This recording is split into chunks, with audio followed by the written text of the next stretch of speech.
මෙන්න ආන්සර්ස් 10.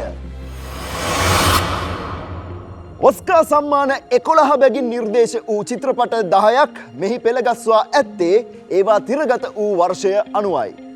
ඒවා නම් The Godfather Part 2, Gandhi, The Color Purple, The Lord of the Rings, Return of the King, The Aviator, Hugo, Life of Pi, Joker, Everything Everywhere All at Once, Poor Things.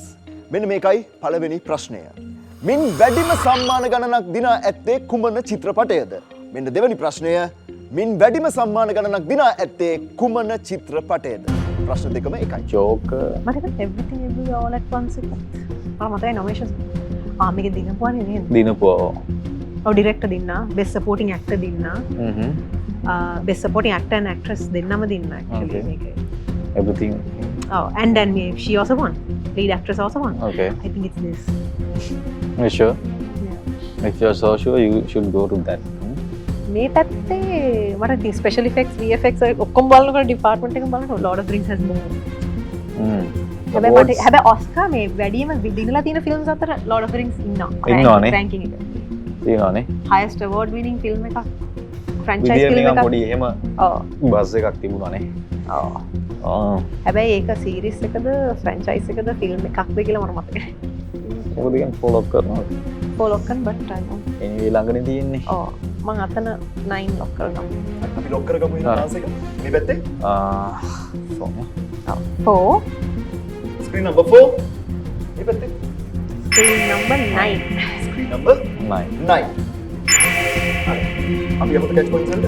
ජා මම මේකට යනවා. Alrighty. Okay. එතනදී පළවෙනියට මේ පැත්තේ වැටිලා අපි ඊට පස්සේ තමයි මෙතෙන්ට යන්නේ. මුලින්ම මේක. මේ මාසේ මෝගේජ් එක ගෙවා ගමු.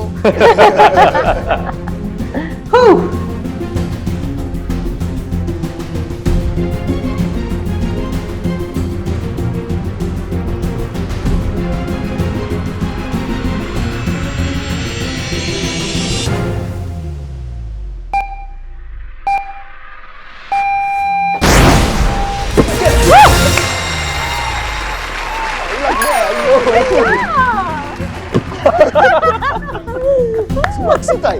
සුරක්ෂණයෙන් ඩබල් කරගන්න තියෙන්නේ. හරි හරි. හරි.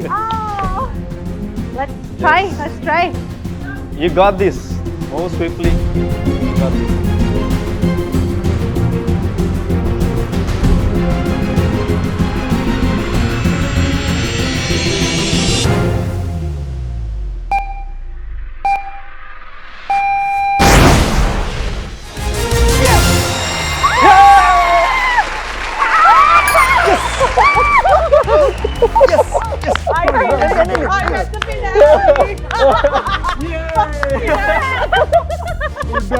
Good one. මේ වගේ වැඩසටහන් දිගටම බලන්න සිරස catch point YouTube channel එක subscribe කරලා තියාගන්න. මතකනේ මේක නම් මිස් කරගන්න හොඳම නැති catch එක.